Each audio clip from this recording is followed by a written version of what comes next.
Good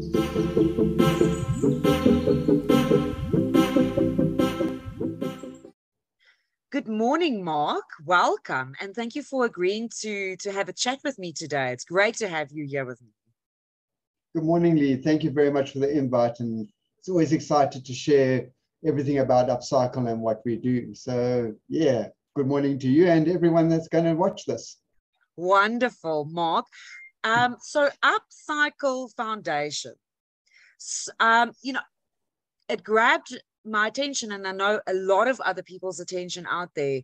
And not only are you helping and saving, the environment and Mother Nature, but you are also creating a lot of upskilling, employment, and there's a lot of awareness programs that you are involved with.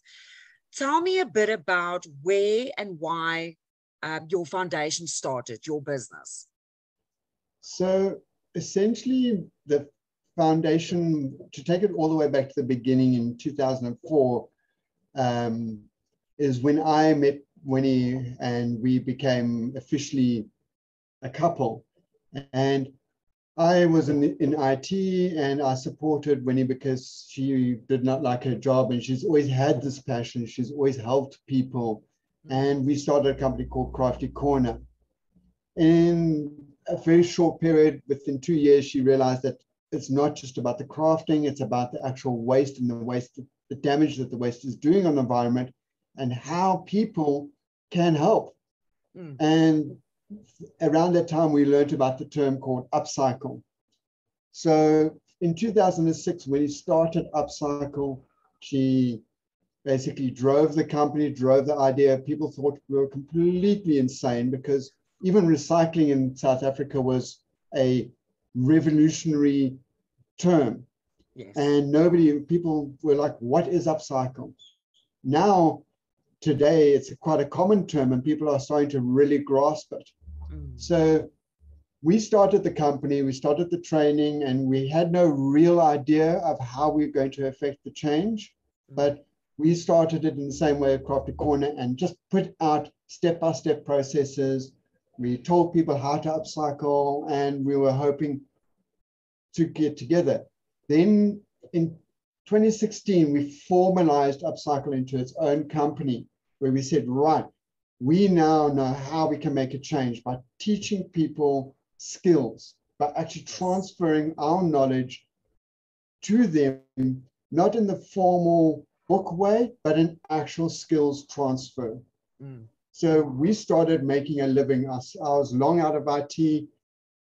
UPCYCLE became our sole source of income. And over the years, we've proved up until a year ago how UPCYCLE can help you make a living by making stuff from junk. And at the same time, we were teaching people as we went. And we picked up a couple of our principal trainers, which we will talk about later. And we developed the model and the concept and the proof of concept. And then we ran against a problem that to grow the business, we needed a serious amount of funding. And as a PTY, other corporates are not, their policies and procedures don't align with supporting other PTYs as an organization to grow. They look at you as another company and you must do it yourself. So we decided to formulate the foundation as a mechanism for us to raise funding to expand our model, which is where we want to start from next year. We want to start in the next 5 years, setting up, by the end of 5 years, having 15 centers throughout South Africa. And the only way we can really do that is to get serious investment, serious funding from all sectors of business, including government. And to do that, we set up the MPC. So the MPC is now the mechanism by which we can do the funding, and UPCYCLE is the mechanism through which the training is actually done. And then the ongoing mental support is done through the foundation. So really, UPCYCLE is going to start taking very much a backseat. It's going to be the foundation as the main image, and us and how we can actually make a difference to South Africa and make a difference to the people in South Africa. And that is our passion, is making that difference to people. I think you've literally just answered my next two questions. My next one was going to be, how can people get involved to support you, which you've just very, very clearly answered. And the second one was, this clearly is a passion, and you've just ended your conversation with how passionate you are about this. And it is about helping people. It is about upskilling people and teaching people how to do what you do, you know, and in order to all come together and save the environment, which is absolutely phenomenal. Well done to you and Winnie. And you know, it's, as an entrepreneur, you start a business and it's something you're really passionate about, and it takes years and years and years of refinement and figuring it out, and then one day it just explodes. And I think you and Winnie are in that position right now where this is really, really becoming such a significant and powerful business for the people and for the environment. So congratulations and well done on that. Fantastic. Thank you very much. Mark, please explain to me and to our listeners, how can people get involved on a day-to-day basis? A very, very dear friend of mine actually told me about yourself and Winnie, and she's so passionate about your business. She sends me photos and she says, I've just gone and delivered more of my recyclable materials.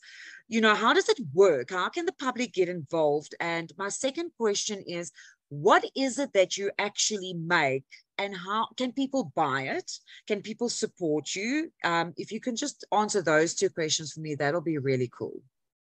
Okay, so they basically are very intertwined kind of answer, that it's a bit of both. But the feeling, my main thing is that to get involved, literally it can be as simple as, if you've got waste, and we like to look for unrecyclable waste as our main passion. Paper, there's a lot of people that can handle paper. Cardboard, plastic, the informal waste collecting people are great advocates for this, and they I say, don't stop supporting them. They really do need all our help. So don't divert your stuff to UPCYCLE for that. But when it comes down to things that you don't know what to deal with, you're emptying your garage and you just have no concept what to do with the stuff, bring it to us, and we will help you, and we'll redirect it. We get people that will just say, you know what, I've got this box of things from my grandmother's days, I don't know what to do with. They donate to the foundation, and we find a channel for it. Either it ends up going to our community members if it's directly useful. Sometimes it's stuff that gets used in an art project, because we've got an atelier now where we've got artists that come and get random things. Like last week we did 30 packets of I